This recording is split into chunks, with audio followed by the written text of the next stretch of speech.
두 달 조금 더 지나 다시 모임을 갖게 되었습니다. 장소 변경 때문에 다소 혼선이 있었던 것에 대해 죄송하게 생각합니다. 회원분들의 넓은 이해를 부탁드립니다.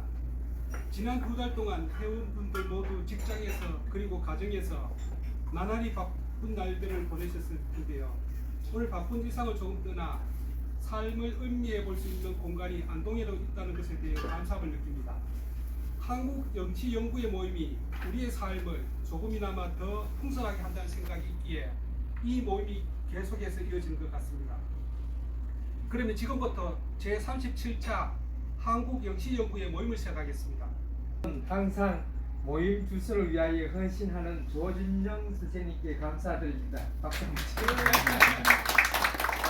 고생 많으십니다. 그리고 모임을 위해 멀리 대구에서 참석하신 조정명 유병구 교수님, 또 오늘 락한과 문학 주제라는 특별한 주제를 발표하실 유병자 교수님과 참석하신 모든 회원님께 감사드립니다. 2011년 9월 안중은 교수님을 중심에 두고 시, 소설 등 영어, 영문학 전반에 대한 탐구를 사랑하는 모임으로 출발하여 횟수가 10년을 넘어가고 있습니다. 그동안 회원님들의 다양한 주제 발표는 해가 거듭할수록 깊이 글과 함께 다시 한번 감사의 뜻을 전합니다. 감사합니다. 우리 모임 회원들이 또한 회장님의 부드러움의 영향을 받아 부드러운 사람들이 되어가는 것 같습니다. 다음은 유병자 교수님의 주제 발표를 듣겠습니다. 유병자 교수님의 락강과 문학 주체라는 주제 발표를 들어보도록 하겠습니다. 네, 소개받은 유명자입니다. 저는 정말 아는 것도 별로 없는데 이렇게 기라성 같은 이 대가님들 모시고 제가 오늘 몇 마디 하려고 하니 좀 떨립니다. 또 처음이고 하니까 제가 또 어떻게 진행되는지도 잘 모르는 가운데 그냥 처음 이렇게 하니까 저렇다 이렇게 생각하시고 좀 서투른 면이 있더라도 큰 양해를 바랍니다. 오늘 정말 제가 여기 올 기회를 가진 게 저는 정말 감사드리고 또 회장님이나 또 안 교수님, 오늘 같이 오신 유 교수님과 또 조 교수님께도 정말 감사를 드립니다. 오늘 너무 재미있게 도착했습니다. 그래서 그 재미있는 분위기를 계속 끌어서 발표도 좀 이렇게 너무 딱딱하지 않았으면 좋겠는데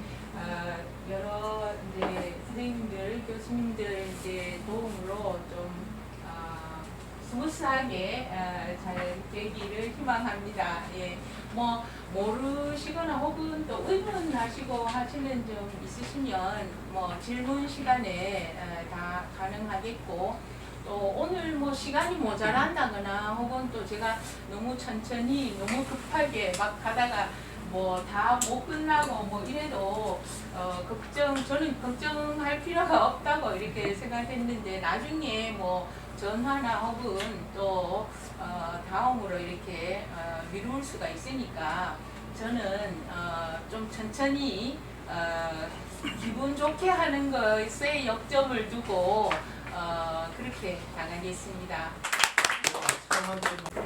이제 락강하면은 이제 일단 기본적인 거의 4가지 개념이 있는데 저는 제 나름대로 여기 중요하다고 생각되는 제목에 보시면 실제라든가 OKR라든가 특혜 그리고 아우토마톤 같은 것 그리고 주체 아까 말하는 주체라는 것을 미리 이해를 하고 있으면은 나중에 다른 거 볼 때도 훨씬 이해가 쉽습니다. 그래서 가장 중요한 게 그 실제라고 할 수 있는데요. 이 실제는 그 프로이트 당시에도 없었던 개념이고 락강이 새로 구창한 개념이기 때문에 일단 이것부터 시작을 하는 게 좋을 것 같습니다. 제가 이렇게 읽어 나갈 때 혹시 이것만은 꼭 물어봐야 되겠다 생각되시면 더 질문하셔도 되고 이렇게 드리겠습니다. 라칸에게 실제는 언어 상징계의 그물망에 걸리지 않아 추방된 것, 인간 주체가 태어나서 상징계에 처해질 때 맨 처음에 태어나서는 이제 인간으로 태어났으니까 상징계로 이렇게 들어와야 된다고 합니다. 근데 그때 언어의 망에 걸리지 않는 모든 명명할 수 없는 것들이 많이 있겠죠. 그런 것을 모아서 언어적 상징을 넘어서 있는 그거를 찌꺼기라고 하고 또 알 수 없다고 합니다. 그런 것을 나머지이자 잉여라고 합니다. 근데 동시에 그것은 상징계의 가운데에서 위치하기 때문에 상징계를 온전하게 해주는 핵으로 오히려 작동을 한다고 합니다. 그러니까 이런 이질물이 상징계에 들어가 있다는 게 라칸의 그 이론입니다. 그것이 없이는 상징계가 성립하지 않게 되는 거죠. 그러니까 이질물이라서 원래는 상징계에 들어갈 수 없는 것이지만 어떤 원인으로 인해서 인간의 그 상징계에는 이게 오히려 핵으로 들어가 있다. 그래서 이 핵이 없다면은 상징계가 풀어지고 성립이 될 수 없는 것이다라는 약간 역설적인 그 상태를 유지하는 게 이 실제의 메커니즘입니다. 그러니까 이 그 실제가 어떤 불가능으로 작동을 하는데 이 가능이라는 상징계에 들어가 버림으로써 상징계의 핵이 되면서 동시에 상징계의 온전함을 깨뜨려 버리죠. 그러니까 이게 불가능으로 되어 버리는데 결국은 가능이다. 그러니까 가능과 불가능을 계속 오가게 하는 이런 그 역설적인 거의 칸트의 그 이율 배반적인 그런 상태를 만드는 오묘한 그 요소가 됩니다. 명명될 수 없는 찌꺼기는 식별 불가능한 것인데 그래서 문학에서 말하는 바롤이나 쓰기로는 계속해서 써지지 않는다. doesn't stop not being written이 됩니다. 대신 추방의 가장자리에서 그것은 항상 같은 자리로 회귀를 한다고 합니다. 그렇지만 코기토의 주체는 만나지 못하는 그런 장소로 주체를 즉 우리를 만나러 온다고 합니다. 이런 것이 일종의 트라우마가 되겠죠. 그래서 라칸은 그런 그 우연하게 실제와의 불행한 조우를 또 투케라고 또 이름을 지었습니다. 투케는 나중에 나오는데 그리스어에서 유래한 것입니다. 그리스어가 고대 그리스어가 있고 또 고대 그리스어도 두 가지나 형태가 되고 현대 그리스어가 있고 굉장히 복잡한 그런 그 스펠링이 있습니다.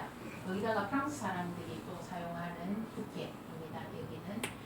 그러다 실제가 기호 그물망에 걸릴 때 우리는 아우토마톤 너머에 아우토마톤이 바로 그 기호 그물망입니다.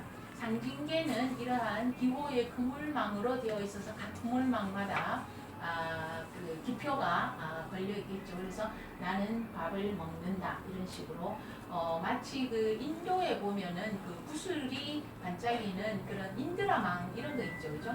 그 인드라망 비슷한 걸 연상을 하시면 되겠습니다. 아우토마톤 그러니까 기호 그물망을 통해서 실제와의 만남이 이루어질 때 주체는 분열된다고 합니다. 왜냐하면 주체 안에 그런 실제의 이실성이 들어오기 때문에 온전함을 유지하지 못하고 그 분열은 주체 진입향의 무한 반복 이동을 강제합니다. 이 반복 너머에 그 너머에 그러니까 상징계의 너머에는 실제계 알 수 없음이 있고 주체는 반복되는 분열의 실패와 성공 속에서 언뜻 드러나는 실제의 무한 향락을 누리고 싶어 한다. 실제가 주는 그 향락이 있다고 합니다. 왜냐하면 우리가 실제의 그 언어적인 억압을 받고 있다고 정신분석에서는 생각하기 때문에 비문을 만들면 안 되듯이 우리가 항상 언어의 상징계에서 억압을 받고 있다가 이러한 그 추방된 실제계가 우리에게 다가올 때는 너무나 기쁘고 자유, 해방 같은 것을 맛보는 나머지 그런 향락, 그렇지만 이것은 고통의 향락이고 죽음의 입맞춤이라고 하는 라칸이 말하는 그 유명한 주이상스, 그러니까 보통의 쾌락이 아니고 너무나 거대하고 너무나 큰 그러한 그 고통에까지 가는 아주 무시무시한 주이상스라는 향락이 됩니다.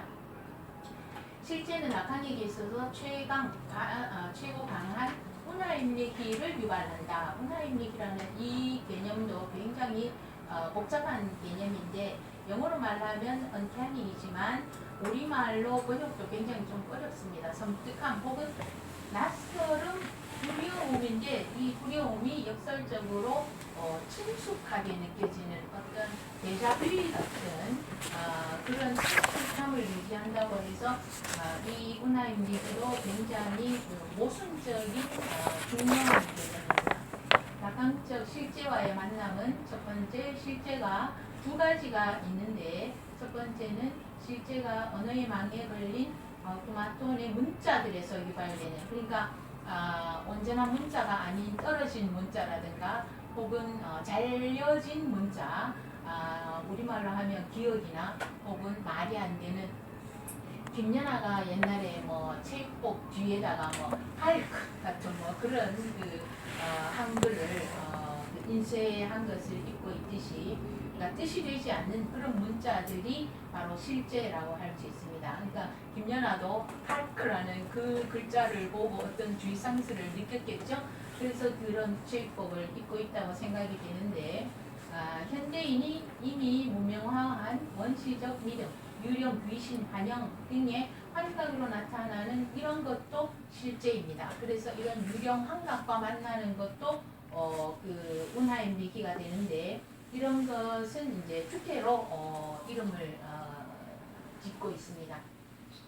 그러니까 이제 그 언어의 망에 걸려 있는 불완전한 상징들과의 만남, 그것이 이제 실제와의 만남의 하나이고, 두 번째는 이제 유령, 귀신, 환영 이런 것과의 만남, 그것을 주태라고 한다. 이렇게 실제와의 만남은 두 가지로 볼 수 있습니다. 문학에서 분신, 출현, 우리 분신, 짝패 이런 거 많이 나오지 않습니까? 이런 것은 자아 형성 과정에서 타자와의 상상계적 동일시의 운하임리기로 설명되었는데 낙관에 와서 중요한 것은 환각, 유령, 환영으로서의 실제의 귀환이 주는 운하임리기가 됩니다. 우리는 항상 어떤 실제와의 만남에 불려나가게 되어 있습니다. 아우토마톤, 즉 기호들의 배귀, 제귀, 되풀이 자체가 우리 스스로 그러한 배귀가 주는 쾌락 원칙의 명령 아래 있음을 증명합니다. 그렇지 않다면 그러한 배귀는 다시 오지 않겠죠. 내가 왜 이런 악몽을 계속 꾸는가? 내가 왜 전쟁에서 그 당했던 그런 그 참혹한 상황을 왜 자꾸 꿈에서 반복을 하는가? 이런 것을 그 프로이트가 환자를 많이 대하다 보니까 가만히 보니까 이 환자들이 고통을 호소하는데 그 이면에는 오히려 이런 그 참혹한 실제와의 만남에서 쾌락을 누리고 있더라는 거예요. 말은 고통이라고 하면서, 그래서 그런 것이 이제 쾌를 동반한 고통을 동반한 쾌락이다, 이렇게 라칸이 나중에 말을 했지요. 그렇기 때문에 그러한 쾌를 위해서 자꾸 이렇게 반복이 된다고 합니다. 딜레스도 아주 그 중요한 개념이 바로 차이와 반복이지 않습니까? 요즘 그 사상계에서는 아무튼 이런 그 반복, 이것이 굉장히 중요한 이슈가 되는 것 같습니다. 왜 반복하는가 이거죠. 그래서 아우토마톤을 지나면 이제 아우토마톤이 그 잘려나간 그런 불완전한 형태의 그 문자나 유령, 환영 이런 거기 때문에 이런 것을 지나게 되면 바로 그 뒤에는 알 수 없는 완전히 깜깜한 실제의 세계가 된다, 이 말이죠. 그래서 약간 그 실제는 많은 학자들이 칸트의 그 예지계하고 혹은 칸트의 그 물 자체하고 연관을 많이 짓습니다. 그런데 조금 다른 점이라면 라칸의 실제는 완전히 알 수는 없지만 우리 인간의 경험 세계에서 언뜻 나타납니다. 아까 실제와의 만남이 두 가지가 있어서 인간이 만난다고 했듯이, 근데 칸트는 완전 경험하고 완전히 동떨어진 그런 것으로 상정을 했고, 라칸이 실제는 거의 도처에 있다고 생각할 수 있습니다. 예를 들어서 이제 어떤 단어나 어떤 사물, 우리 앞에 있는 이런 컵이라든가 테이블, 이런 것을 우리가 보고 있지만 이 사물들 그 속에는 이런 실제의 몫이 다 포함이 되어 있습니다. 그래서 우리가 정신이 좀 약해지거나 하면은 그러한 실제들이 우리를 찾아올 때 이 테이블이 두려움의 대상이 되죠. 그렇지만 어떤 사람들은 그런 두려움에서 쾌를 느낀다는 것은 어떤 테이블에서 보이는 그런 데자뷰 같은 다시 찾아지는 어떤 알 수 있는 것들이 있기 때문에 그게 다시금 고통을 동반하지만 쾌락이 되는 이런 순환이 있게 되는 거죠. 그래서 투케의 기능, 만남으로서의 실제, 이런 것은 트라우마라는 형태로 우리에게 나타납니다. 실제, 투케. 그리고 트라우마는 모든 언어의 망에, 그러나 안에 있지 못하고 밖에 있는 외제하는 것입니다. 그렇지만 실제라는 것은 사실 어려운 그 구조인데, 외제는 하지만 라칸에게 있어서는 아까 말했듯이 외제하는 형태로 안에 들어와서 오히려 핵을 유지하고 있습니다. 그러니까 굉장히 복잡한 위상을 차지하고 있죠. 이런 것을 라칸은 말로 표현하기 어렵기 때문에 나중에는 위상학으로, 그림으로 잘 주고 있습니다. 뒤에 있으면은 위상학적인 것도 나중에 볼 수 있을 것 같습니다. 그래서 제가 실제에 관한 인용문을 좀 이렇게 모아놨습니다. 대개는 S 하면은 라칸의 세미나입니다. 세미나 11 거기에서 많이 나오는데, 아까 말했듯이 명명될 수 없는 불가능, 바롤이나 이런 것으로는 안 된다. 그렇지만 실제가 아우토마톤의 규호망에 걸리면 그 너머에 실제계가 있음을 알고, 아우토마톤을 통해서 실제와의 만남이 이루어질 때 그때는 분열되고, 분열은 주체 진입향의 무한 반복이 됩니다. 그 다음에 그 뒤에 실제가 있고 우리는 그것을 환각, 유령 이런 것의 규환으로 알 수 있습니다. 그리고 우리는 항상 실제와의 만남에 불려나가게 되어 있다고 합니다. 수동적으로 규호들의 배귀, 제귀, 되풀이 이런 것이 쾌락 원칙의 명령 아래에 있습니다. 그렇지 않다면은 그 회귀는 만약에 없어지겠죠. 상징계의 의미망에 걸리지 않는 것이 실제이다. 조금 전에 했던 거하고 같은 내용입니다. 프로이트에 따르면 한 상태에 위치하는 실제는 물체의 내부에 있지만 그러나 내부로, 아까 말씀드렸듯이 내부에 있지만 내부로 들어오지 못합니다. 그래서 밖에 있으면서 내부에 있다. 아주 모순적인 그런 위치를 차지하고 있습니다. 내부 안에 바깥 형태를 취합니다. 그래서 우발적인 사건의 편승에서 마치 우연인 것처럼 그러나 트라우마로 나타나고, 원인의 기능에 관해 다시까지 그 철학에서 가장 중요한 개념 중에서 또 원인이라는 것이 있죠. 원인과 결과, 인과론 이런 거, 약간 불교의 그런 거하고 좀 비슷한데, 아무튼 그런 이론을 보여주었던 아리스토텔레스가 말한 것에서 빗대어 가지고 라칸이 이 투케라는 그 개념을 갖고 왔습니다.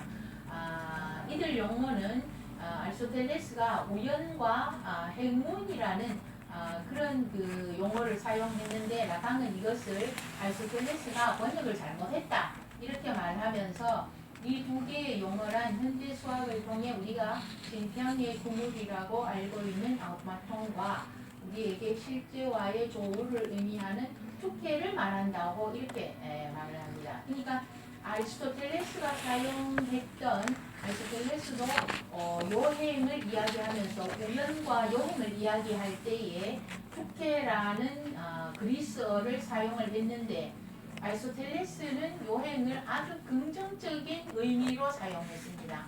그래서 투케라는 것이 그리스 신화의 행운의 여신이라는 뜻인데 라강은 그게 아니다. 오히려 이런 그 우연적인 만남은 으시시하고 실제적인 그런 불행한 만남이다. 이렇게 말하면서 그게 투케다. 이렇게 말을 했습니다. 투케의 기능, 만남으로서의 실제의 기능이 정신분석사에서 처음 등장한 것은 그 자체만으로도 우리 주의를 끄는데 바로 트라우마라는 문제다. 무의식은 1차 과정이라는 것이고 전례의 경험 속에서 지각과 의식 사이에서 무시간적 장소, 프로이트가 디기데아이는 안더거 로칼리테트라고 하는 하나의 또 다른 영역에 대한 개념이라 불렸던 것, 또 다른 장소, 또 다른 공간, 또 다른 무대, 지각과 의식 사이, 어떤 사이를 이야기합니다. 이것도 저것도 아닌 사이. 그러니까 우리가 감각을 할 수 있고 그 다음에 의식에 들어가서 뭔가를 이렇게 이해를 하게 되는데 이것도 저것도 아닌 그러한 중간이 있다.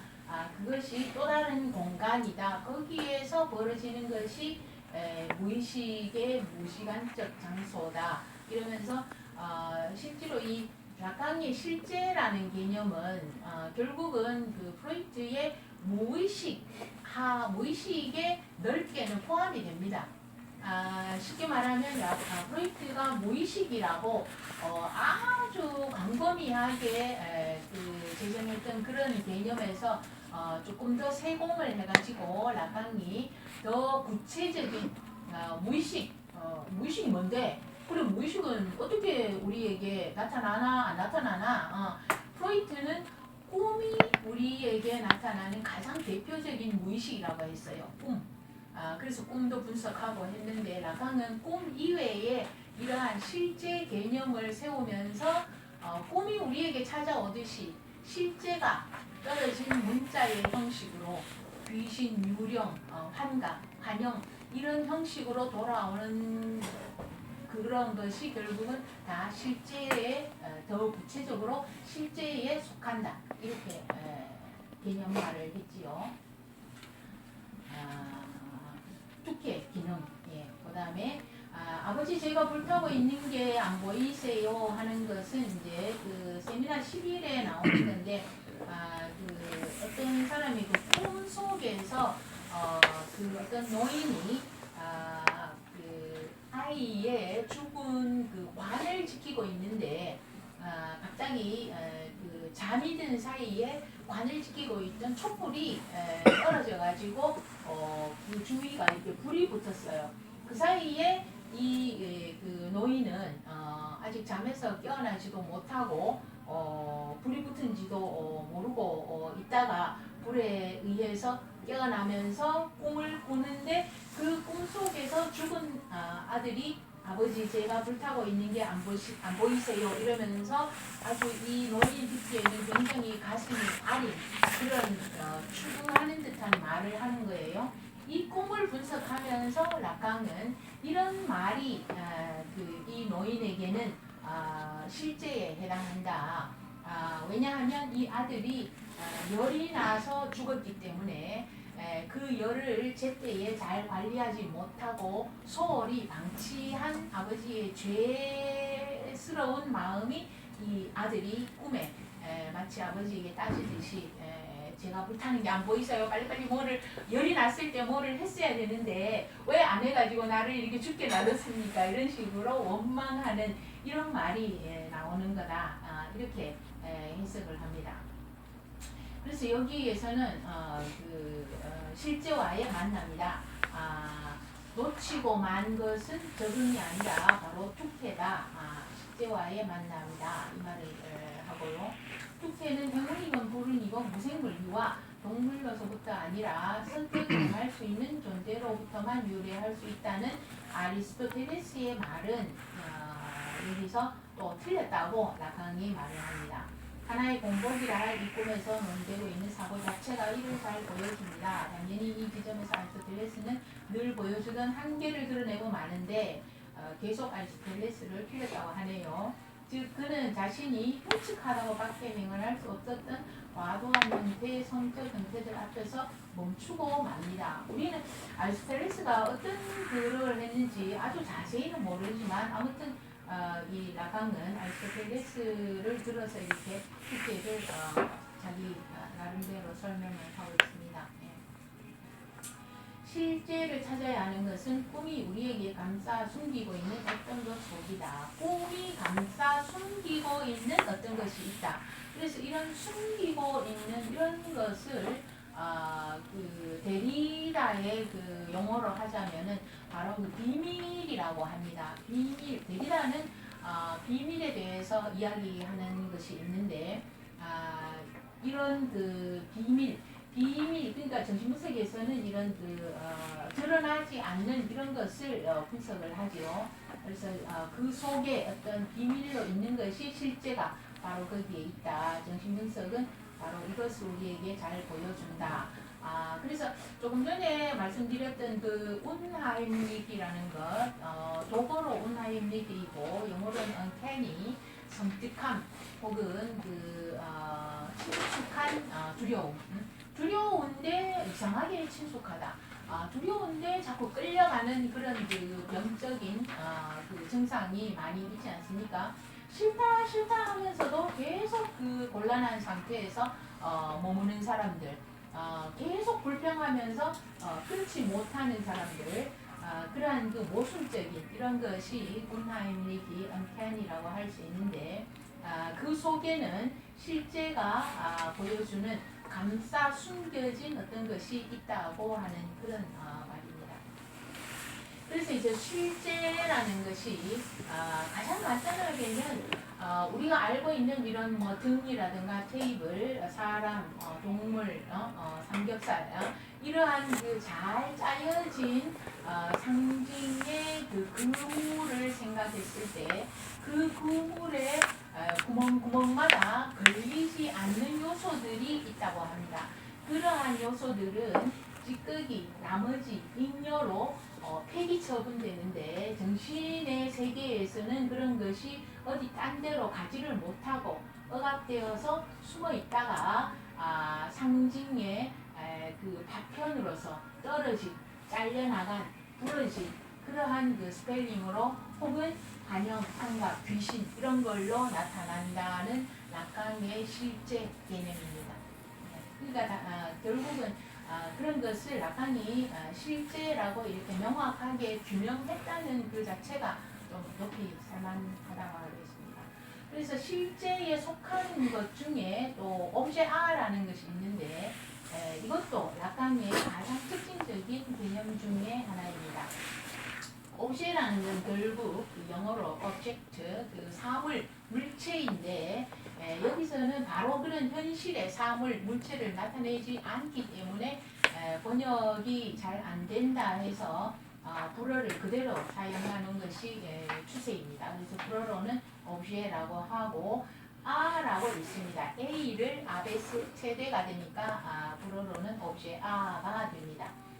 아라는 것은 그 오트르 그 밑에 보면은 프랑스어로 이렇게 나와 있는데 일단 옵제아의 그 정의는 대타자는 큰 타자라는 말이죠. 그 대자 타자는 나 아닌 사람이 타자이죠.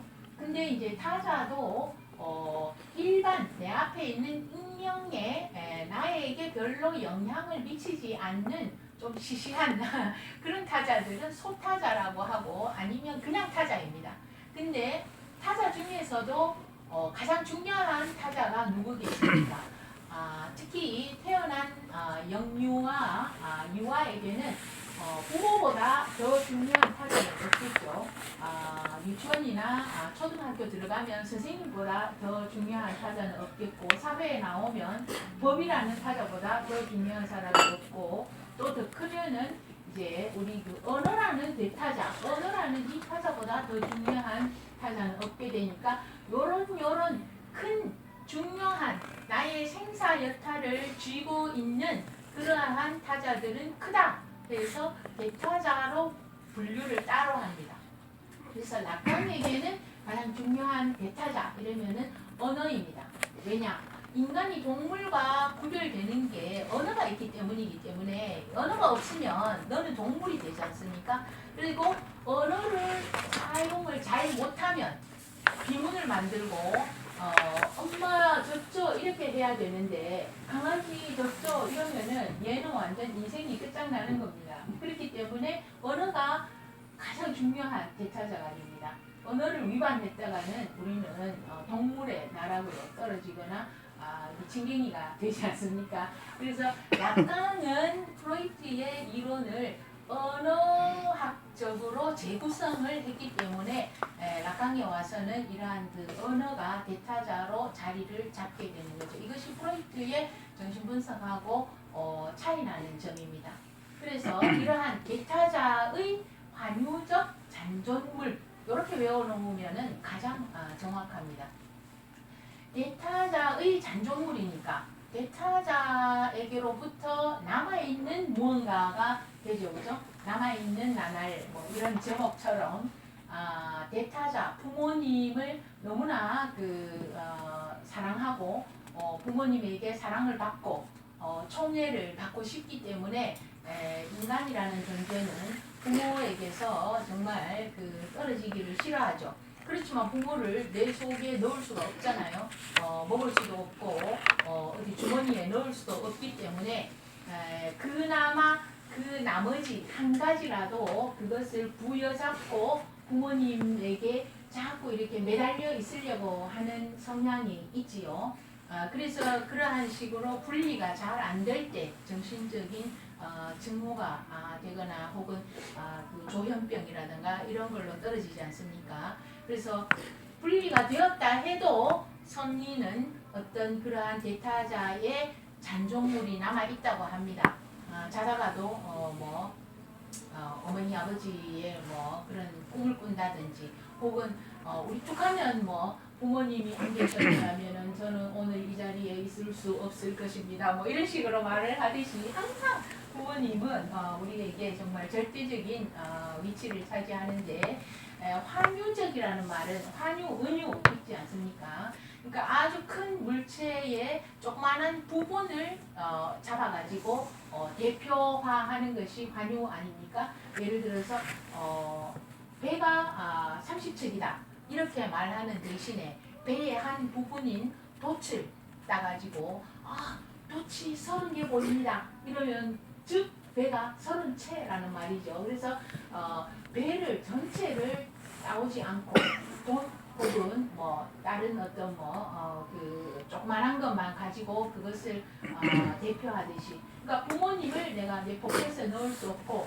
먹을 수 없기 때문에 부모님의 우리 부모님 하면은 나는 우리 부모님의 예를 들어서 나에게 줬던 사탕 하나가 생각난다. 부모님이 나에게 칭찬해줬던 말, 너는 위대한 사람이 될 거야. 그 말이 부모님을 대표하는 어떤 잔조각으로 남아있듯이 그런 것을 옵제 아라고 한다는 거죠. 그래서 나머지인데 영어의 그런 그 말장난을 이용해서 리메인더인데 A를 빼면은 리마인더가 되죠. 그래서 리메인더 남아있는 이 찌꺼기가 부모님을 리마인드한다, 상기시킨다. 이런 식으로 그 의미가 됩니다. 그래서 이 대타자의 부분 대상 그것을 옵제아라고 한다는 거죠. 그래서 이게 프랑스어인데 원래 그 풀네임은 옵제 뿌띠아라고 합니다. 뿌띠라는 것은 뿌띠 코트 하면은 아주 작은 앙증스러운 그런 여성의 코트를 말하듯이 뿌띠 작다. 아라는 것은 오트르라는 타자의 프랑스 단어입니다. 그래서 오트르 타자, other라는 것을 줄여서 아라고 하고 뿌띠는 소문자, 작은 소타자. 그래서 오브제 소타자 이렇게 됩니다. 그래서 이제 이 그 대타자로부터 유래한 이 작은 오브제의 아가 바로 인간의 욕망의 대상이 되면서 또 욕망의 원인이 된다고 합니다. 그것이 있기 때문에 욕망이 생기고 그것을 향해서 욕망을 추구하기 때문에 대상이자 원인이라고 합니다. 그래서 동화적 의미로 이렇게 볼 때에 신데렐라가 이야기가 있을 때 마차를 이루는 요소들, 호박, 생쥐 이런 그 사회에 버려진 쓰레기 같은 이런 것을 모아서 아름다운 마차를 만들었죠.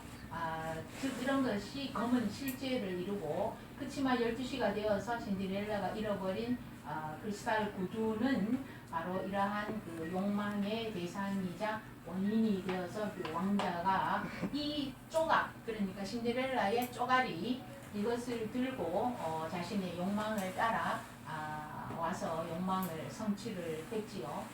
이렇게 스토리에 들어있는 이런 그 실제와 오브제아를 분석할 수 있습니다.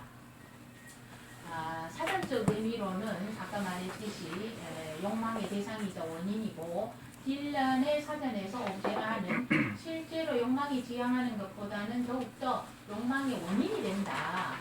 왜 욕망의 원인이냐?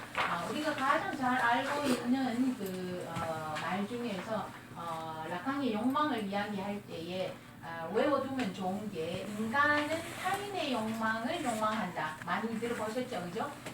내 욕망을 욕망하는 게 아니고 왜 타인의 욕망을 욕망하냐? 그 타인이라는 게 뭔데? 즉 대타자의 욕망을 욕망한다는 거죠. 내 욕망이 없다는 겁니다. 사실은 내가 뭐 유명해지고 위대한 학자가 되고 싶다. 왜 학자가 되고 싶으냐? 그게 사회에서 용인되고 사회의 대타자, 사회의 인연과 부모님이 쏠 때 가라 하니까 나는 무작정 거기로 가는 그러한 그 부모님의 욕망, 부모님이라는 대타자의 욕망을 내가 욕망을 한다. 그래서 라칸은 인간은 타자, 대타자의 욕망을 욕망한다. 이렇게 말을 했죠. 그죠?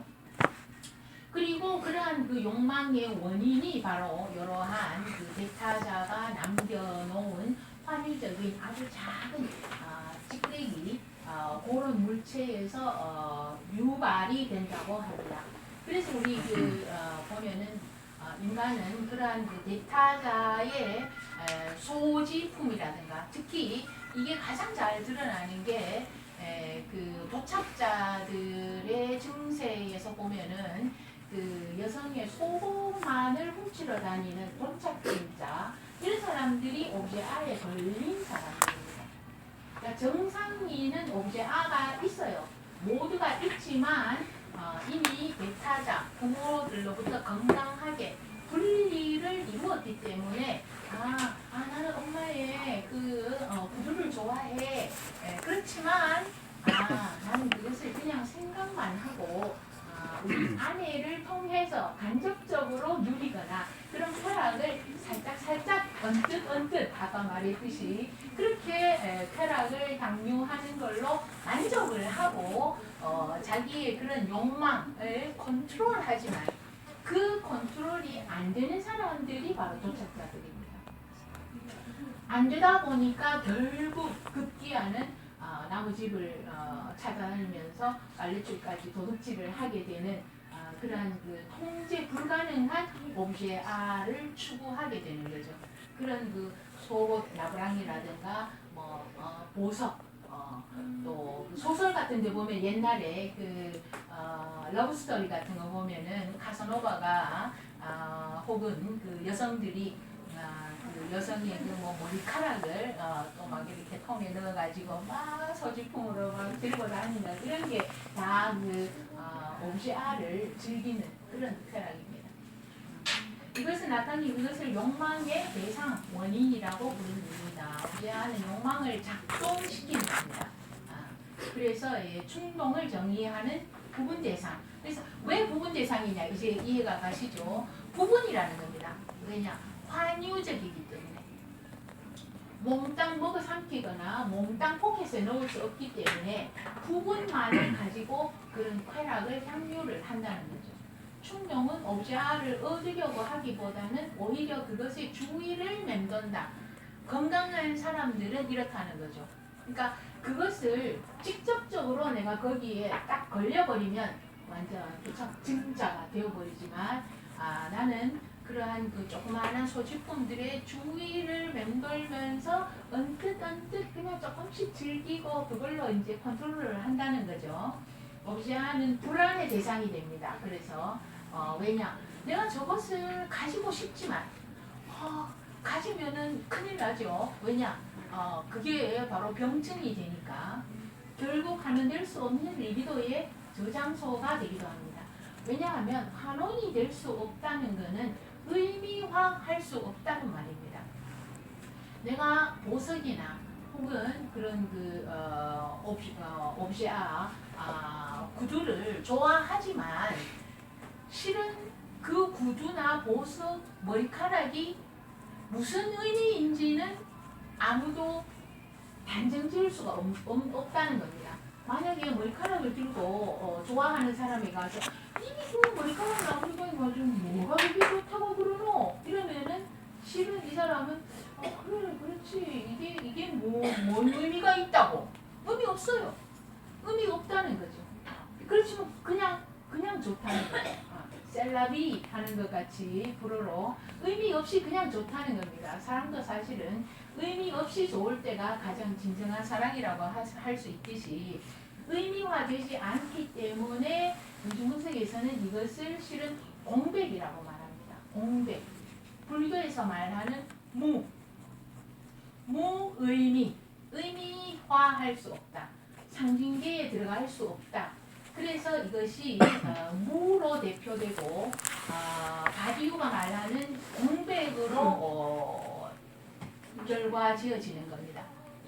그래서 이제 이런 무공백 이런 것이 옵시아인데 그러한 무와 공백에서 마치 그 블랙홀처럼 끊임없이 그런 그 머리카락이라든가 그 볼펜이라든가 조그만한 나부랑이들이 한없이 이렇게 솟아져 나온다고 합니다. 그렇지만 그 원인으로 가보면 무라는 거죠. 그래서 옵시아는 가장 중요한 것이 옵시아는 사물 A라고 하지만 말이 사물이지 실제로는 공백입니다. 공백. 단지 이 공백이 현실 사회의 어떤 현물, 그러니까 우리가 향락을 하려고 찾아다니는 현물로 나올 때에는 보석이랑 머리카락이랑 화장품이랑 향수 냄새라든가 이런 것이 될 수 있지만 그것의 궁극적인 그 본령은 바로 공백이 되는 겁니다. 그래서 이제 라칸을 이해할 때 굉장히 어렵다고 하는 이유가 옵션을 뭐 보석이다 무슨 승냥갑이다 뭐라고 해놓고는 왜 갑자기 또 뭐 공백 이야기를 또 막 하게 되니까 헷갈린다. 왜 공백 이야기를 하노? 공백이 뭔데? 막 이렇게 막 왔다 갔다 하게 되는데 왜냐하면 라칸의 이론은 전부 2층으로 이해를 해야 됩니다. 2층으로 추상적인 층이 있고 그 다음에 이게 인간의 정신을 다루는 거기 때문에 정신적으로 다룰 때에는 추상적인 개념을 이야기하고 그렇지만 정신적인 병으로 온 사람들이 증상을 나타낼 때는 뭐라도 하나라도 들고 이 컵에 지금 이 사람이 매달려 있거든요. 그러니까 이 컵이 뭐냐 했을 때는 추상적인 개념에서 나온 이 현물이다. 이렇게 이해를 해야 됩니다. 그래서 그렇지만 이것도 옵시아라고 하고 이것도 옵시아라고 하기 때문에 두 단어가 결국은 형태를 달리해서 나타나면서 이론적으로 우리를 헷갈리게 하게 되는 거죠. 그렇게 이해를 하는 겁니다. 그리고 이 그 옵시아라든가 이것의 원료는 결국 프로이트에서 나오는 겁니다. 프로이트의 4가지 대표 부분 대상이라는 것을 프로이트가 이야기를 다 했었는데 그렇게 이야기만 하고 프로이트는 그냥 내버려 뒀죠. 근데 라칸이 더 똑똑하게 나와서 이것을 더 구체적으로 확실하게 이게 정신병에서 어떻게 작용을 하느냐 했을 때 요런 그 물체들을 옵시아라고 한다고 이렇게 명명을 제가 여기에 이제 그림을 하나 갖고 왔는데 이 옵시아가 실은 우리 인간에게 주체를 나타낸다고 합니다. 라칸에 의하면 왜냐 이 옵제 아에 우리의 온통 정신이 거기에 걸려 있다고 합니다.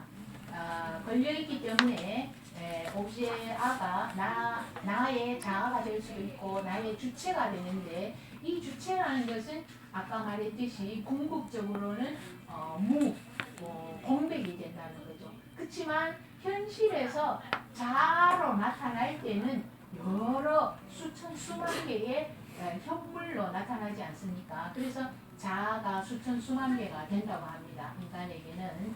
그래서 저는 이렇게 공중에다가 여러 사람을 나타낸 마그리트의 이 그림이 결국은 그런 그 수많은 자아를 나타내는 게 아닌가 이런 또 상상을 해보았습니다. 그래서 실제와 그 다음에 옵제아를 거기서 나오는 옵제아를 이야기해 보았고요. 세 번째로는 이 아까 말했던 그 실제와의 만남이 있다고 했죠, 그죠? 실제는 칸트의 물과 같이 인간이 도저히 범접할 수 없는 저 너머에 있는 것이지만 이 실제가 트라우마라든가 혹은 옵제아를 통해서 혹은 정신적인 병증을 통해서 우리 인간에게 번뜩이면서 이렇게 나타날 때가 있는데 그러한 것을 실제와의 만남이라고 하면서 두 가지 투케와 아우토마톤이라고 했지요.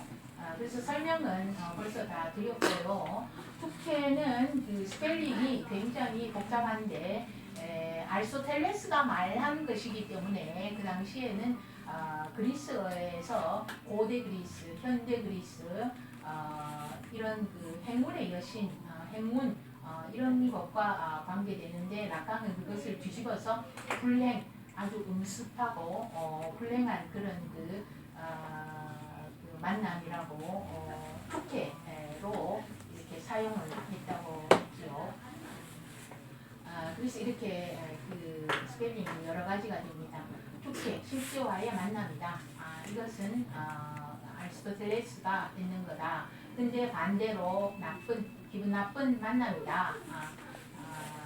운하임리히하고 연결이 된다. 그런 그 운하임리히도 아주 모순적인 섬뜩한 그런 거다. 운하임리히라는 이 독일어 단어가 바로 모순적인 두 단어가 모여서 된 그런 단어입니다. 그 안에는 집이라는 아주 친숙한 그 하우스라는 뜻도 있고 또 비밀, 아까 비밀이라고 말했던 그런 비밀이라는 뜻도 있고 또 그 반대되는 두 가지 뜻이 굉장히 이상하게 얽혀 있는 단어입니다.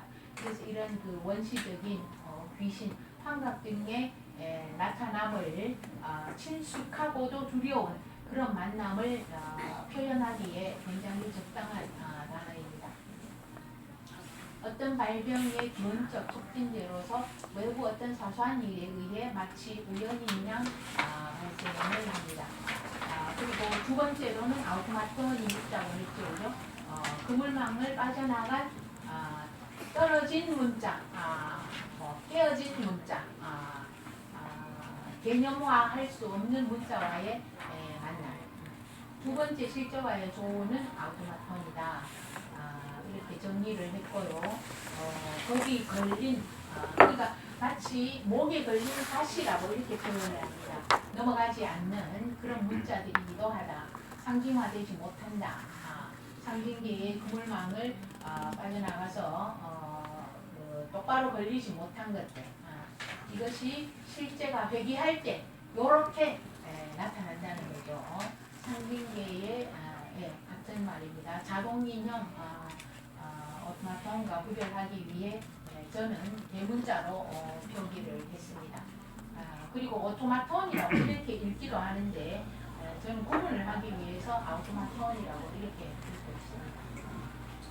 아우토마톤, 그러니까 이런 그 상징화되지 못한 떨어져 나간 이런 파편적인 문자들이 어떻게 나타나느냐, 그 예를 이르마의 주사의 꿈이라는 이런 그 프로이트하고 라칸이 분석한 그런 그 꿈이 있습니다.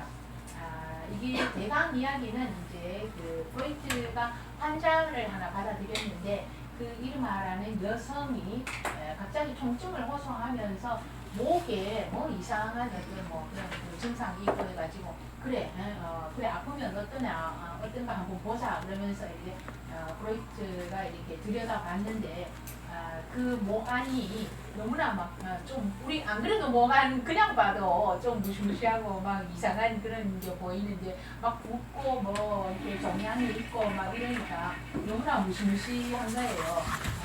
그런 무시무시한 그런 꿈을 꿨다 이러면서 근데 이제 그 꿈 속에서 두 번째 단락이 한번 보세요. 그런 그 아주 괴상한 모양의 그런 그 모습을 보고 있는데 갑자기 그 트리메틸아민이라는 뭐 화학 방정식이 등장하고 뭐 프로필렌, 프로피온 뭐 이런 그 또 말이 막 나오는 거예요. 단어들 이런 것이 그래서 이제 이런 그 단어들이 나오는 이유는 그런 무시무시하고 섬뜩하고 아주 괴상한 괴물 같은 그런 목의 내부의 형상이 섬뜩한 그러니까 실제로서 나타났는데 그러한 실제의 두려움에서 그 꿈꾸는 사람을 조금 안정시켜주는 것이 이렇게 나타난 문자들이다. 이러한 문자들이 나타남으로써 상징화, 그러니까 그러한 그 이미지, 섬뜩한 그런 그 실제적인 이미지가 불러일으키는 불안을 이러한 그 방정식이 잠재우고 있다. 그러니까 너가 본 이런 그 무시무시한 이거는 유령이나 뭐 어떤 그 섬뜩한 게 아니고 이렇게 방정식으로 나타낼 수 있는 거야. 우리도 예를 들어서 아주 뭐 이상하고 무서운 게 나타났을지라도 어떤 사람이 와서 이건 너의 할머니야 이러면은 뭐 무섭기는 하지만 저게 우리 할머니니까 뭐 참아야지 알겠어 이러면서 두려움에서 벗어날 수 있듯이 그런 식으로 이러한 그 상징이 그러니까 맨 마지막에서 네 번째 줄에 보면은 상징계가 실제계로부터 나오는 불안을 묶어버린다고 합니다. 주체는 이제 불안을 잠재울 수 있게 된다. 실제계가 그 구물에 완전히 걸려서 이제 그것은 더 이상 불안하지도 않고 제어할 수 없는 실제가 아니게 된다. 이르마의 꿈은 프로이트의 무의식과 소원, 라칸의 실제와 욕망 사이의 관계를 잘 나타내준다. 이렇게 말을 합니다. 그러니까 사실은 이런 여기에서 욕망이라든가 소원 이런 것은 굉장히 그 성적인 것과 연관이 있습니다.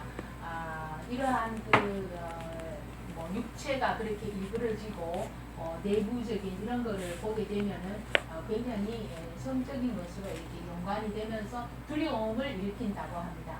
그렇지만 이러한 그 상징계가 꿈속에서 같이 나타났기 때문에 잘 해결되었다. 이런 해석입니다.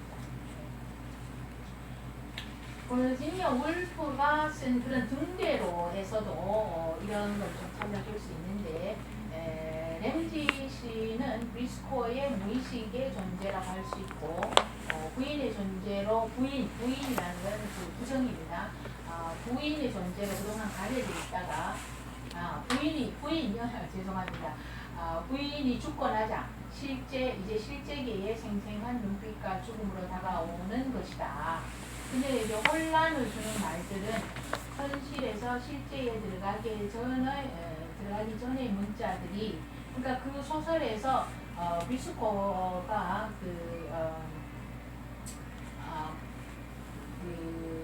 대면하게 되는 아주 좀 이상한 그 말들 문자들이 있습니다.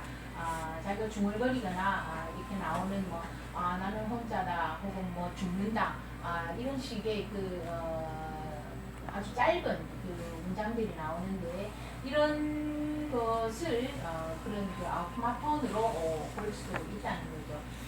이런 것이 계속 반복적으로 회귀하는 것이다. 이거는 조금 더 이렇게 자세하게 분석을 하면 더 좋겠습니다. 그래서 이제 회화에서의 아구마통 같은 것도 이렇게 찾아볼 수 있습니다.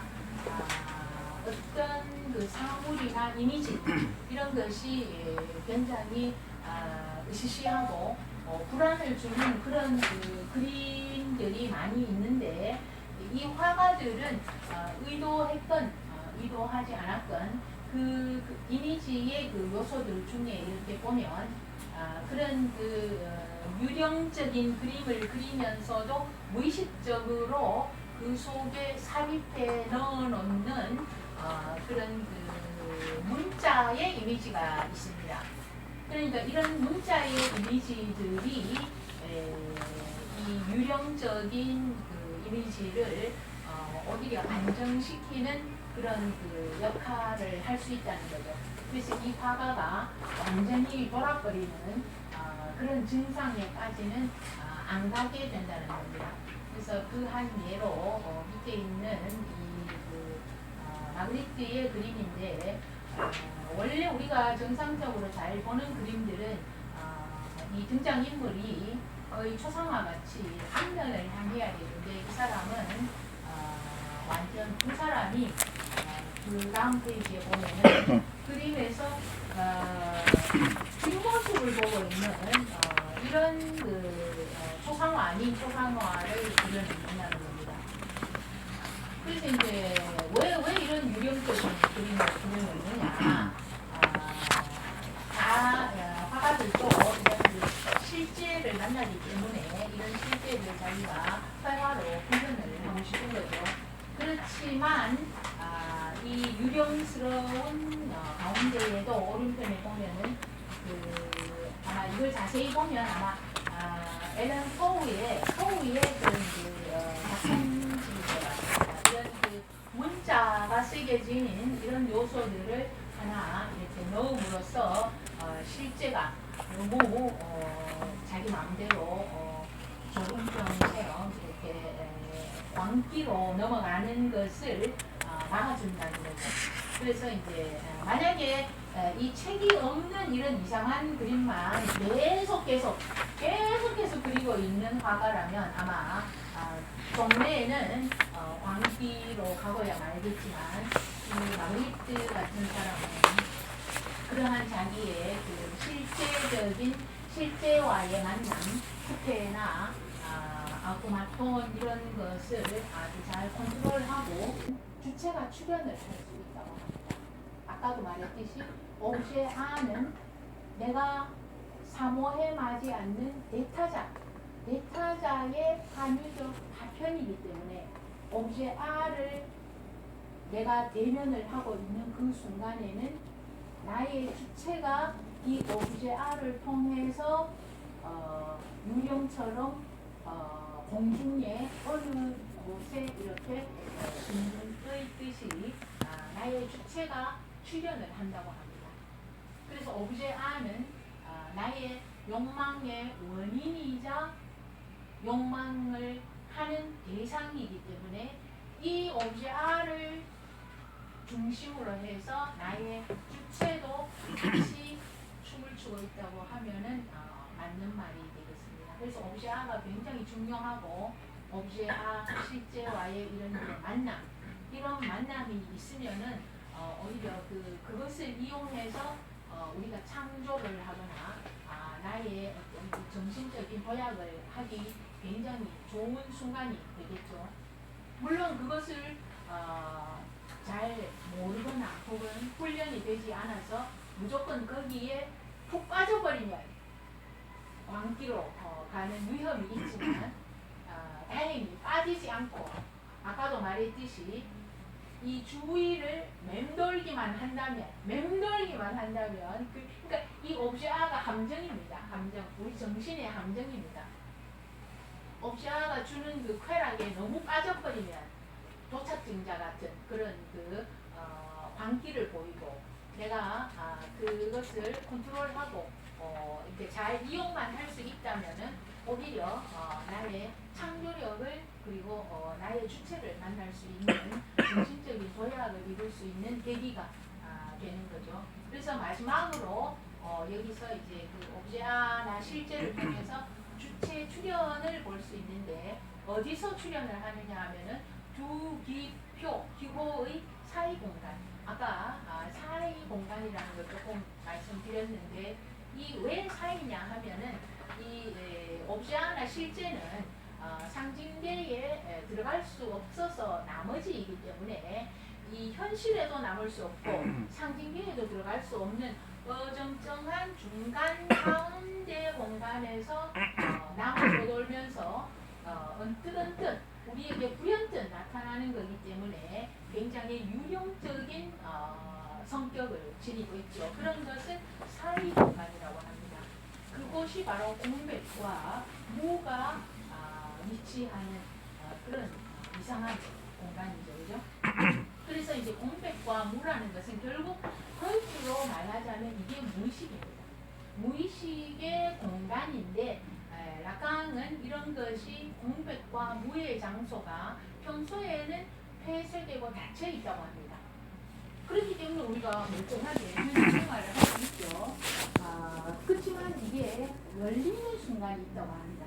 이게 열렸다가 닫혔다가 또 열렸다가 닫혔다가 하기 때문에 이러한 그 다이내믹한 이런 공간을 따라가면서 인간 주체가 거기에 홀리기도 하고 유혹되기도 하고 함정에 빠지기도 하고 또 어떤 마그니트 같은 사람은 예술로 승화시키기도 하고 하는 그런 아주 미묘한 그러니까 아까 말했던 그런 두려움을 주면서 쾌락을 양산하는 그러한 그 운하임리키한 공간입니다. 그래서 이제 주체 출현을 어떤 곳에서 이렇게 예를 들어 볼 수 있느냐 하면은 잘 알고 계시는 그 포타라는 그 프로이트의 그 게임이 있습니다.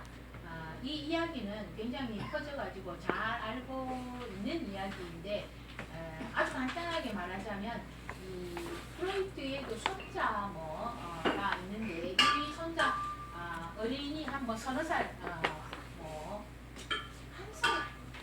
아무튼 굉장히 어린 그 손자가 있는데 자기 엄마가 외출을 하고 난 뒤에 애기들은 엄마에 대해서 안 떨어지려고 하죠. 왜냐? 아까도 말했듯이 나의 생사 여타를 쥐고 있는 대타자가 엄마이기 때문에 엄마 가지마 이렇게 말하잖아요. 엄마하고 나는 항상 붙어 있어야 돼. 막 징징거리고 있다가 그래도 엄마는 이해하러 가야 되니까 그래 잘 있어 나가야 돼 하면서 나갔는데 이 손자가 가만히 있지를 않고 그 어린 애가 실패를 어떻게 찾아가지고는 실패를 그 실을 이렇게 당겨가지고는 실패를 이렇게 앞으로 던지고 또 막 끌어당기고 하면서 자기 혼자 놀이를 하더라는 거예요.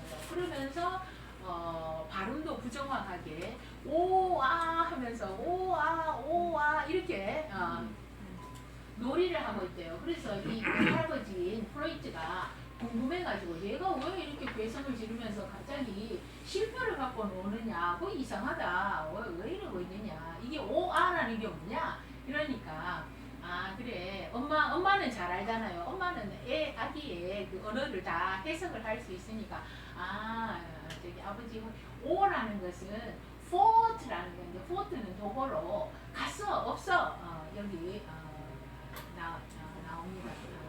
갔어 없어 즉 엄마가 갔어 엄마는 갔는 거야 엄마가 갔네 이러면서 그 다음에 라는 것은 다라는 겁니다. 얘가 발음이 잘 안 되니까 다라는 건 here 왔다 있다 여기 그러니까 아기 나름대로는 엄마는 갔다 근데 또 실패를 당기면서 이제 왔어 이러면서 또 한 번 던지면서 또 갔네 이렇게 하고 그 다음에 또 당기면서 엄마가 왔어 이러면서 혼자 아주 굉장히 똑똑한 손자라고 할 수 있죠, 그죠?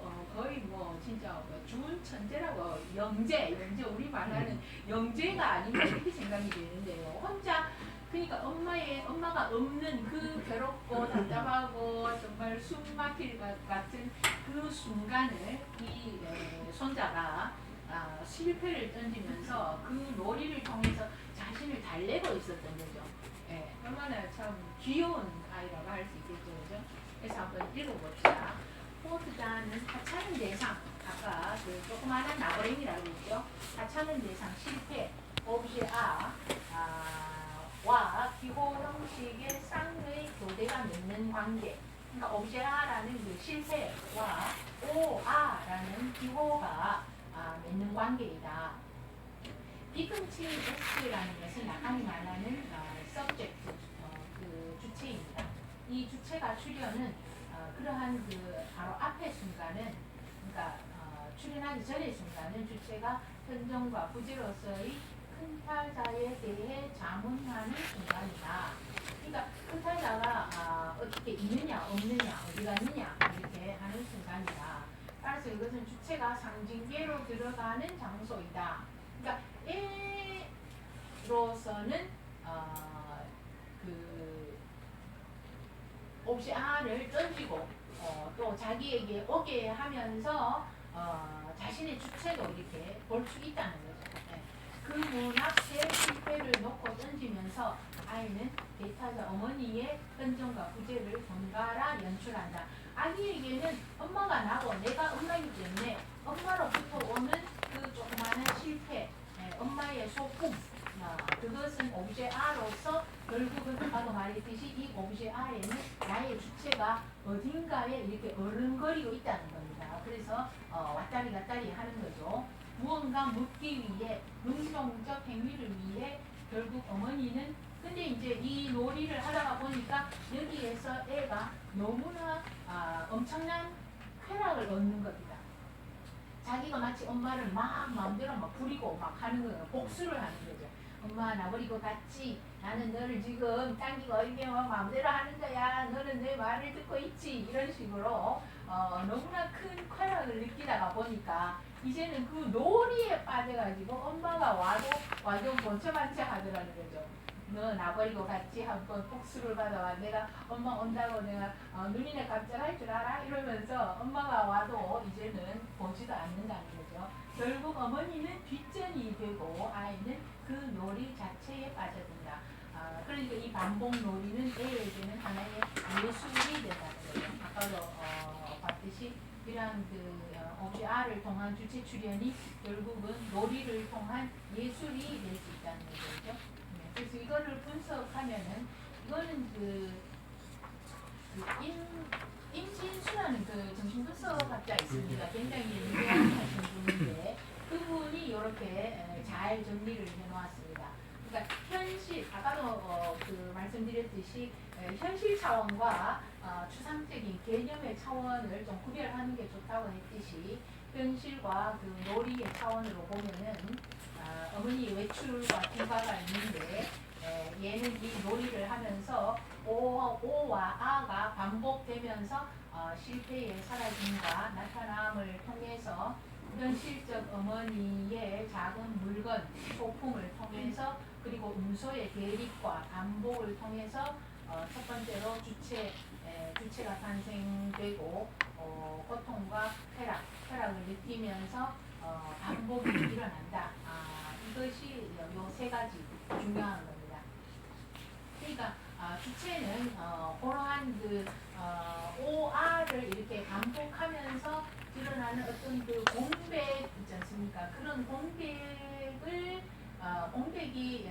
공백을 통해서 주체가 나타난다고 합니다. 말하자면 라칸이 말하는 이 주체도 결국은 우리 정신에서 일어나는 어떤 빈 공간이라고 합니다.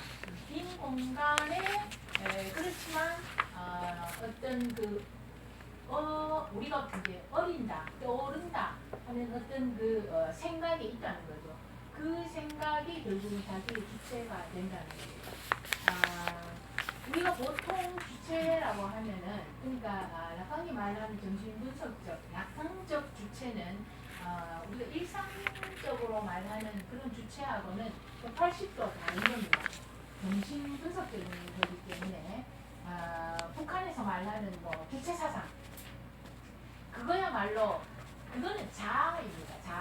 자아라는 것은 불교에서 말하는 아집입니다. 아집, 고집, 그것이 자아이고 정신분석에서는 그런 것은 상징계, 상징계에 억압받는 어떤 노예적인 우리가 대타자로부터 사회로부터 이게 좋으니까 너는 그걸 해야 돼 하는 식으로 우리가 부여받은 강제된 억압을 받으면서 강제된 그런 것이 자아이고 고집이고 아집이고 자유와 해방 그리고 그것을 떠난 너 자신, 너 자체, 너의 주체는 드러나지 않는다.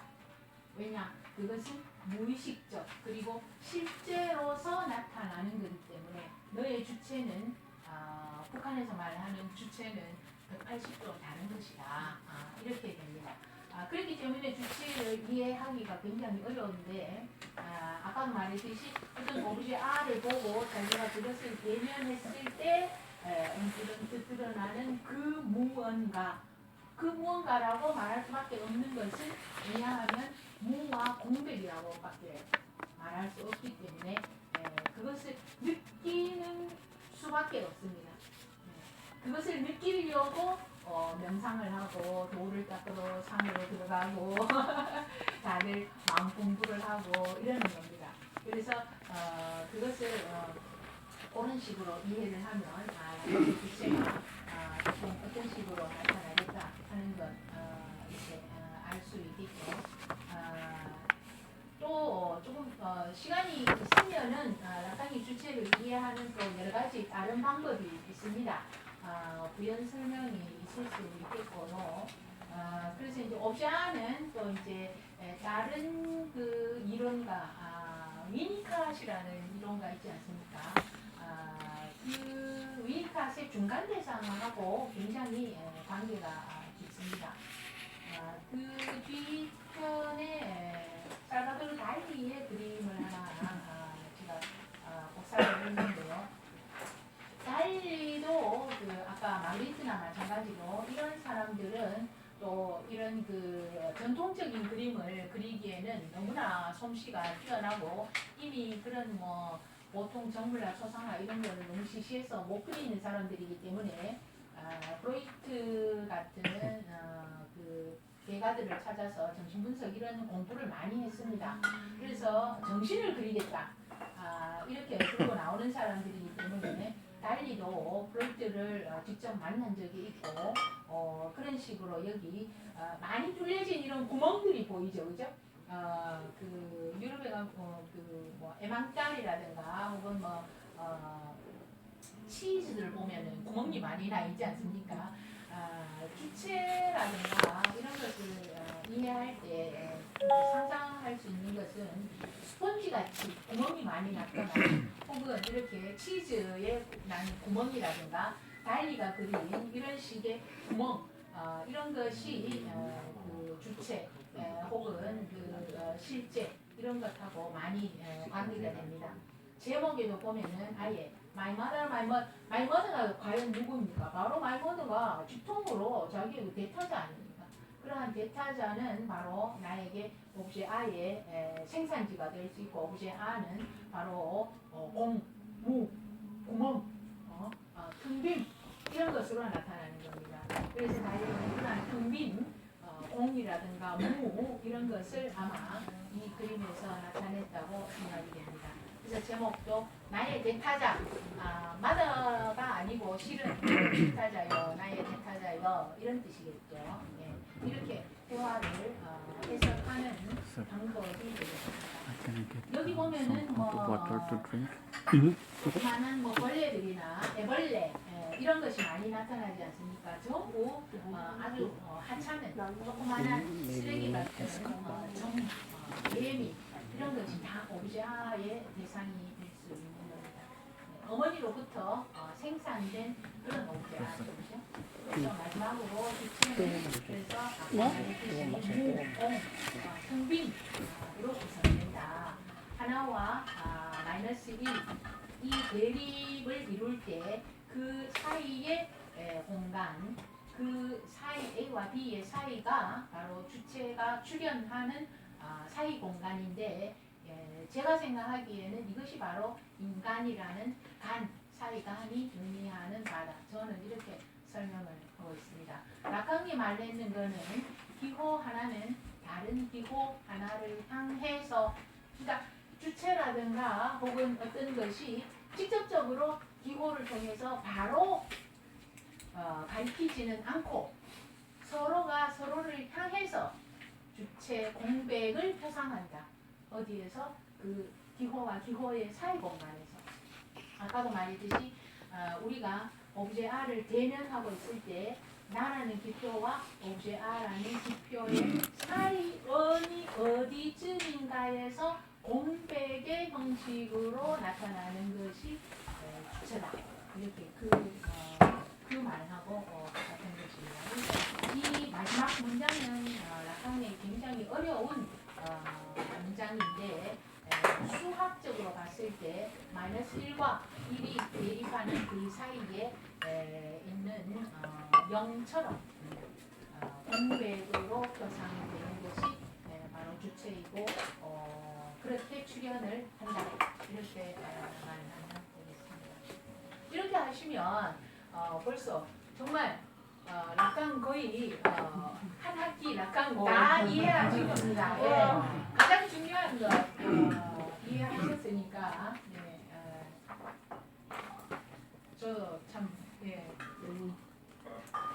뿌듯하다고 생각되고 들어주셔서 정말 감사드립니다.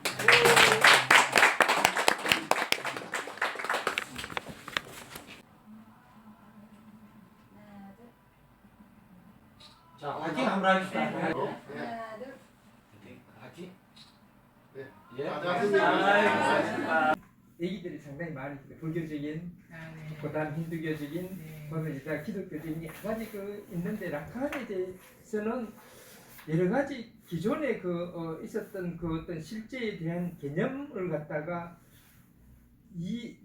인정하면서도 또 이렇게 막 이렇게 거꾸로 막 이렇게 뭐 이렇게 하는 듯한 그런 느낌이 많이 들었어요.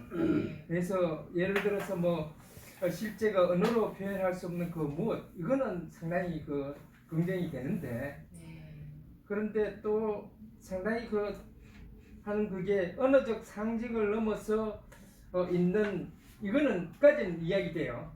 그런데 찌꺼기 알 수 없는 나머지 영역이다 해가지고 실제를 갖다가 이렇게 좀 이렇게 찌꺼기야 하는 이런 그거는 좀 기존에 이런 우리가 불교나 이런 거에 있어 생각하는 그거에서 좀 이렇게 저거 조금 이렇게 벗어난 그런 어떤 표현인 것 같기도 해요. 그래서 이걸 갖다가 어떠한 방식으로 접근을 해야 될 것인지 반드시 라칸이 포스트 모더니즘의 흔히 말하는 정반이 완전 떨어져 있습니다. 근데 그 라칸에 오면은 이게 도처에 있습니다. 그러니까 아까 불교에서는 현실에 포함된 것으로서 그러니까 결국 칸트적인 그런 예식의 프로이트와 라칸 그걸 지금 전매를 시켜서 논문을 썼으려 그러는데 여기 아까 소위 조제 울프의 그 작품 어딥니까 경대로 그렇죠. 툴라이트하우스 조제 울프가 자살하잖아요. 물에 빠져서 자살해요. 그 일종의 프로이트적이나 그러면 라칸적으로 분석하면은 벌써 이거는 심리적으로 정상이 아닙니다. 조제 울프가 퍼스트 투 라이트하우스도 그런 것이 아니겠는가?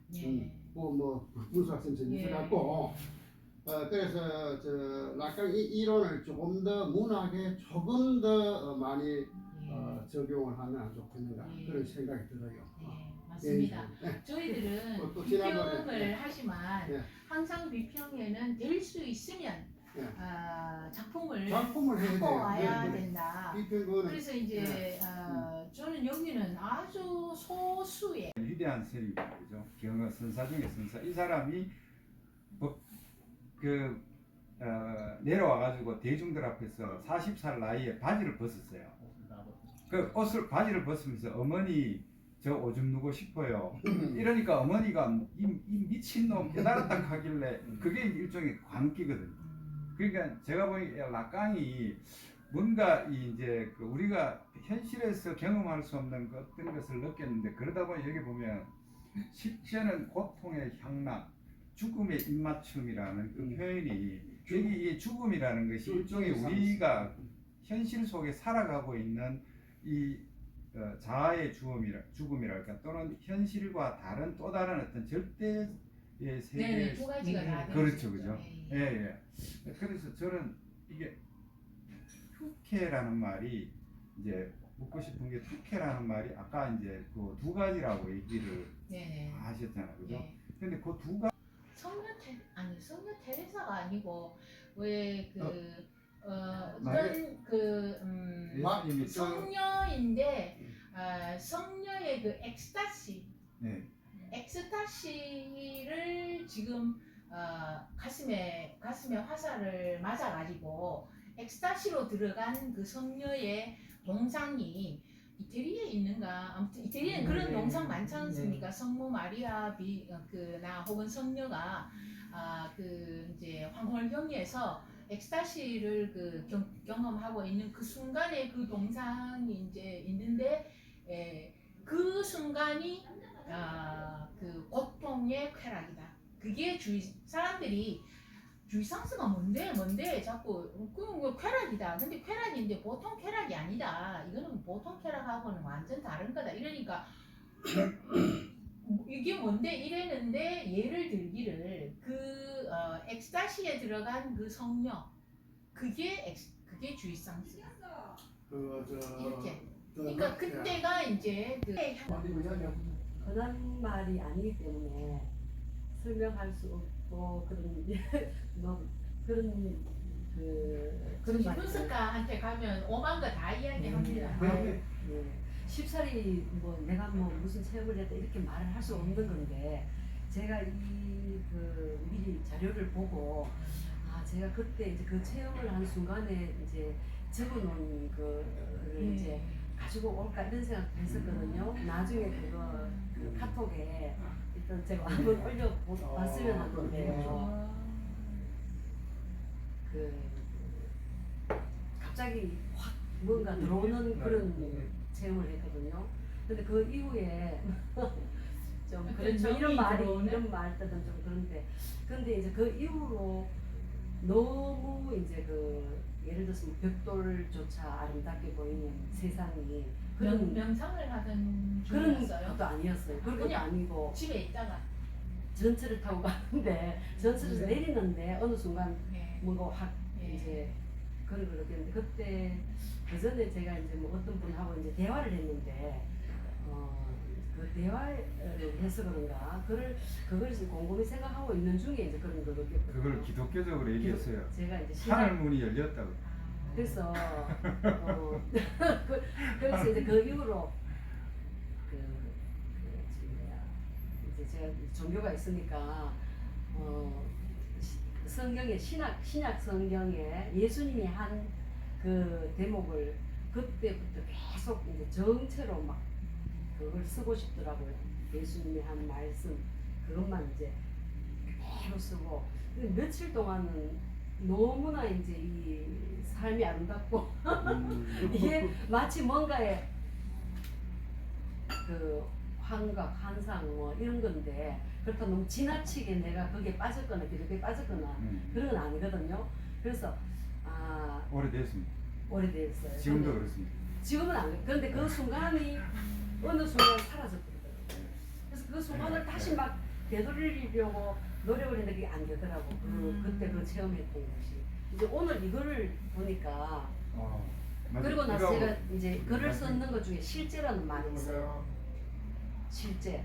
내가 실제를 보았고 이 우리가 지금 이 공기는 우리가 생활하는 공기는 너무 편파적이고 그런데 실제 안에서는 너무나 행복하고 그런 그 느꼈다고 이제 그러니까 굉장히 긍정적인. 예. 네, 설명을 잠깐만. 은총을 받아서 이 지고의 향락을 이제 성녀 많이 테레사예요? 할 때. 또 성녀 테레사? 아니 테레사는 아니고 이게 밑에 뭐라고 나와 아니 있는지. 그 예수 테레사 맞네요. 테레사 맞아요. 이 그 잠시만요. 제가 손주가 이쪽에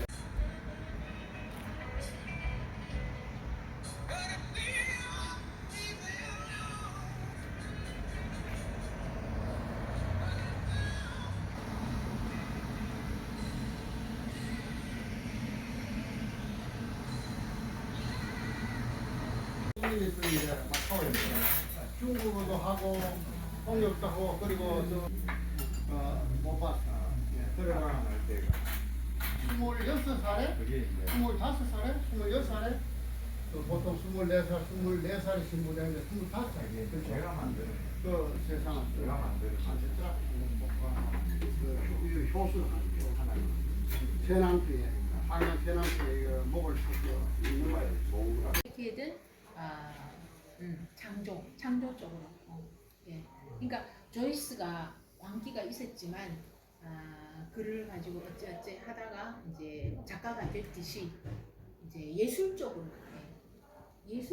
인도하는 그런 게 약간 이렇게 락강은 좀 다르다고 할 수 있죠.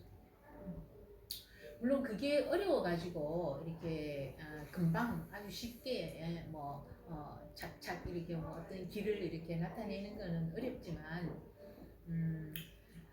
아무튼 다시 한번 감사의 뜻을 전합니다. 감사합니다.